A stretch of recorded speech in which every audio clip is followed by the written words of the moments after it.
Hai, kawan-kawan ginjal, apa kabar? Semoga selalu diberikan kesehatan dan selalu mempunyai daya tahan tubuh fisik yang sehat dan kuat. Saya Rizky Pisca.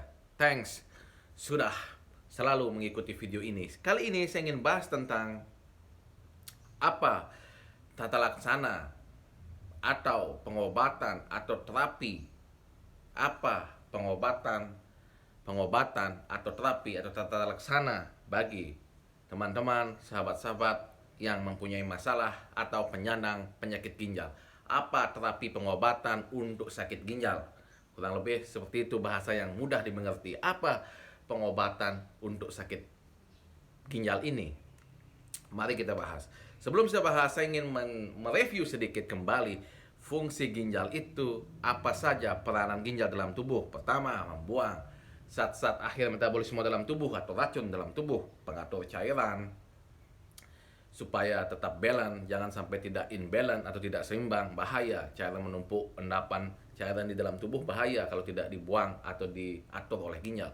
Terus pengatur balance cairan, keseimbangan cairan sudah, elektrolit selanjutnya seperti natrium, kalium, kalsium, magnesium, fluor, fosfor. Terus mengatur asam basa di dalam darah, fungsi ginjal, mengatur tekanan darah, enzim renin yang berperan di dalam hal ini. Terus penghasil fungsi ginjal, penghasil hormon eritropoietin untuk sel darah merah di dalam hemoglobin. Selanjutnya aktivasi vitamin D untuk kesehatan tulang. Intinya fungsi ginjal menyeimbangkan keadaan darah di dalam tubuh. Terus sekarang, apa pengobatan penyakit ginjal? Apa tata laksana atau terapi atau treatment penyandang penyakit ginjal? Kita klarifikasikan terlebih dahulu. Penyakit ginjal ada dua, penyakit ginjal akut dan penyakit ginjal kronik. Penyakit ginjal akut khasnya fungsi ginjal menurun mendadak, onsetnya atau waktunya mendadak dari beberapa jam sampai beberapa minggu. Dan gejala khasnya saya bahas sedikit.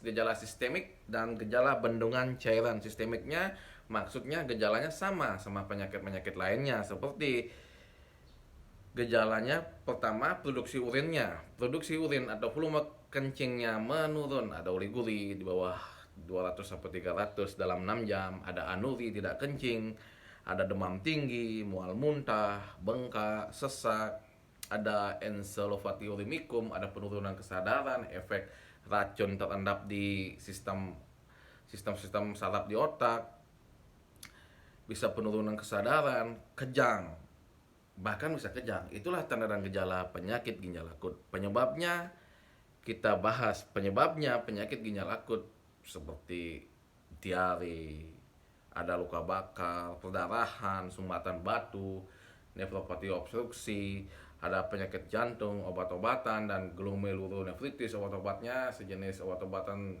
keracunan alkohol, metanol, dan sebagainya. Itulah penyebab penyakit ginjal akut. Sekarang, apa pengobatan penyakit ginjal akut ini? Intinya, penyakit ginjal akut jika diobati dengan cepat, niscaya fungsi ginjal akan seperti sedia kala, bahkan bisa sembuh. Laju perburukan penyakit ginjal akut ini bisa di stop jika ditangani dengan tepat dan cepat. Caranya seperti apa? Terapi penyakit ginjal akut ada terapi konservatif, medikamentosa, obat-obatan, dan terapi dialisis, bahkan memerlukan kebutuhan dialisis. Intinya, penyakit ginjal akut jika penyebabnya dilakukan tata laksana dengan baik, pencegahannya dengan baik, laju perburukan penyakit ginjal akut ini bisa di stop, bahkan bisa dikendalikan. Intinya, penyebab penyakit ginjal akut jika diobati dengan tepat dengan cara obat-obatan, medikamentosa, atau konservatif, dan bahkan jika tidak berhasil dengan medikamentosa konservatif, kita biasanya nefrolog, ahli ginjal, atau konsultan ginjal emergensi memberikan terapi dialisis atau cuci darah sekali 2 kali jika fungsi ginjalnya sudah baik. tidak dilanjutkan lagi. Itulah terapi-terapi penyakit ginjal akut. Terus yang selanjutnya, apa pengobatan penyakit ginjal kronik? Kita bahas sedikit. Penyakit ginjal kronik adalah kelainan struktur ginjal maupun fungsional lebih dari 3 bulan dengan atau tanpa penurunan laju filtrasi glomerulus. Kita klarifikasikan CKD. Penyakit ginjal kronik itu ada 5 stadium. Stadium 1, 2, 3A, 3B, stadium 4, dan stadium 5. Sekarang kita konsen apa pengobatan penyakit ginjal kronik, apa obat atau terapi atau tata laksana penyakit ginjal kronik ini. Penyakit ginjal kronik jika terdeteksi atau terdiagnosis di stadium awal, stadium 1, stadium 2,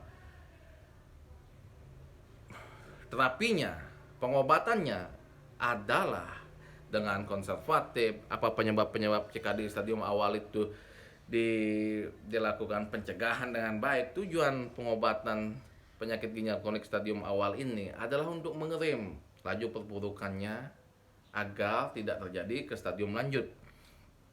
Perburukannya ini direm dengan cara terapi obat-obatan, terapi diet.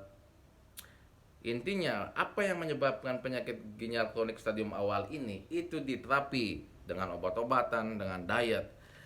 Terus konsennya, bila penyakit ginjal kronik stadium lanjut yang fungsi ginjalnya di bawah 15%, inilah terapi-terapi yang memerlukan dialisis atau cuci darah.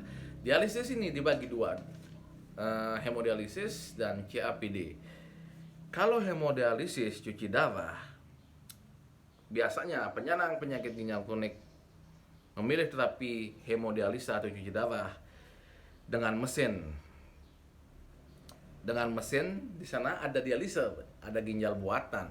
Di sanalah fungsi-fungsi ginjal itu diambil alih oleh mesin. Dan seseorang yang dikatakan penyakit ginjal kronik stadium lanjut dengan fungsi ginjal di bawah 15%, terapi yang dipilih dialisis. Salah satunya hemodialisis, cuci darah dengan mesin. Bagi penyandang penyakit ginjal kronik dengan terapi hemodialisis atau cuci darah memerlukan akses untuk menghubungkan mesin dengan pembuluh darahnya. Diperlukanlah akses akses itu dibagi dua, ada short term dan long term. Short termnya kateter double lumen atau kateter double lumen temporer, bisa di leher, ada di jugular atau di paha femoral. Ini sifat-sifatnya akses ini 3 bulan. Selanjutnya short term ada kateter double lumen tunneling. Ini masa berlakunya 1 tahun. Terus akses terbaik untuk cuci darah dengan mesin adalah akses Cimino atau arteri venous shunt atau VSUN atau AV fistula. Inilah akses yang terbaik karena minim risiko infeksi dan aksesnya bisa dipergunakan dalam waktu jangka panjang. Masalah akses ini mungkin saya akan membuat video selanjutnya tentang akses hemodialisis, akses HD hemodialisis, mungkin kita nanti bahas. Terus terapi pengobatan atau renal replacement terapi atau terapi pengganti ginjal, selain ada hemodialisa, cuci darah, ada juga CAPD, peritoneal dialisis. Ini cuci darah dengan perut. Di perut nanti terpasang alat membran tank top. Ini bisa dilakukan, CAPD ini bisa dilakukan di rumah, di kantor dan sebagainya. 2-4 kali per hari, 30 menit lamanya kurang lebih dilakukan terapi ini setiap hari di rumah. Intinya, terapi penyakit ginjal kronik stadium 5, stadium lanjut di bawah fungsi ginjal 15%, ada terapi dialisis, ada hemodialisis, cuci darah dengan mesin, ada CAPD, cuci darah dengan perut. Mungkin itu terapi-terapi dialisis untuk penyakit ginjal kronik stadium lanjut atau stadium 5. Dan kita concern, saya ingin share, membahas tentang penyakit ginjal kronik stadium 5 yang fungsi ginjalnya di bawah 15%. Di samping modalitas-modalitas terapi yang saya kemukakan tadi seperti dialisis, ada cuci darah dengan cuci darah dengan mesin, cuci darah dengan perut. Terus terapi yang terbaik, terideal, definitif menurut banyak ahli dan menurut kesimpulan saya selama saya belajar dan sebagainya, terapi yang paling ideal, definitif, terbaik untuk penyakit ginjal kronik stadium lanjut, stadium 5 adalah transplantasi ginjal atau cangkok ginjal. Di mana terapi ini definisinya secara saya bahas sedikit saja. Terapi pengganti ginjal dengan cara mencangkokkan ginjal dari ginjal yang berasal dari orang hidup atau mati kepada penyandang penyakit ginjal stadium lanjut, stadium akhir.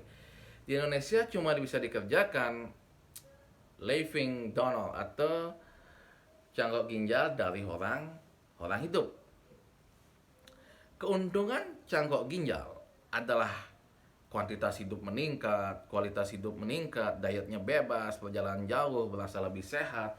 Misalnya penyakit ginjal kronik stadium 5, bila modalitas terapi yang dipilih seperti hemodialisa, cuci darah dengan perut, atau orang yang terdiagnosis penyakit ginjal saja, ada terapinya, ada dietnya, di protein dibatasi, buah-buah dibatasi, cairan dibatasi. Bila terapi renal replacement, terapi cangkok ginjal, transplantasi ginjal, dietnya bisa dikategorikan bebas, perjalanan jauh bisa, lain halnya cuci darah dengan mesin.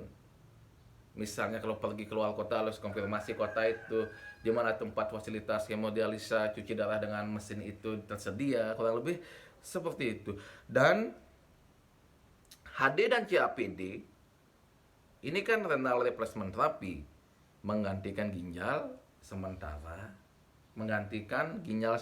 yang terganggu. Tapi terbaiknya, definitifnya adalah transplantasi ginjal atau cangkok ginjal.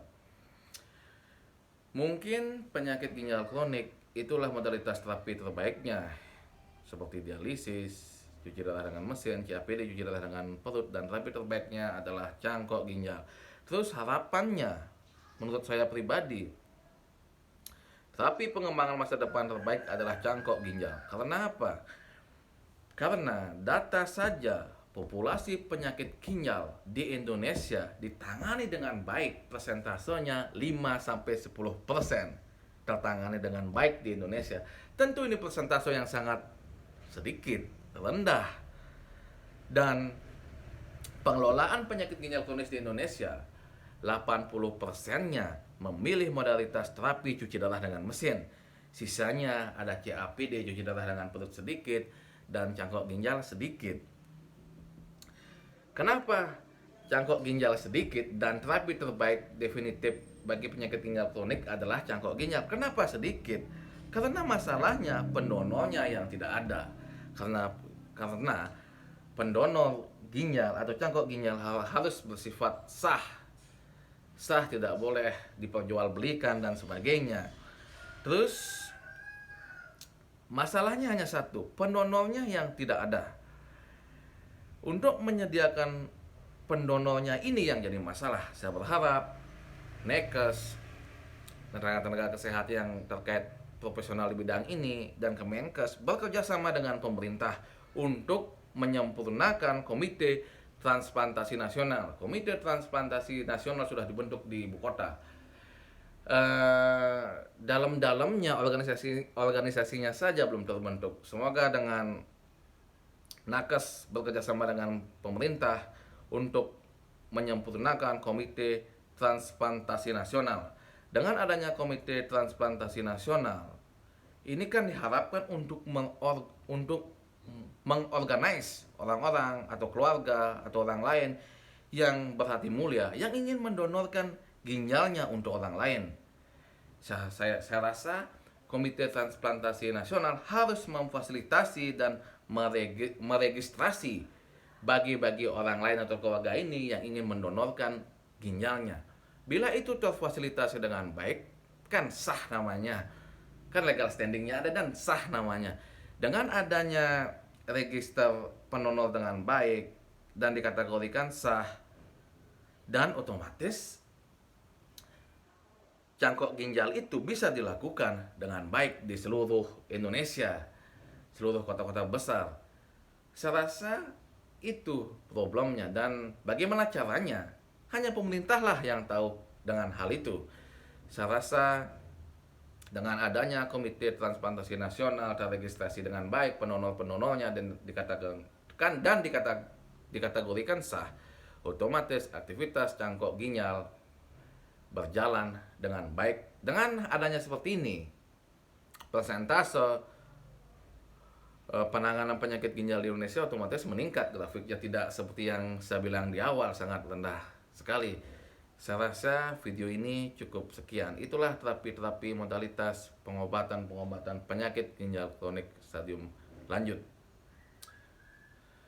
Yang saya ingin sampaikan terakhir, sayangilah ginjal Anda, kawan-kawan ginjal, seluruh yang menonton video ini. Sayangilah ginjal kalian sebelum terlambat. Saya tutup dengan sekian. Terima kasih. Salam dari Denpasar, Bali. Thanks for watching.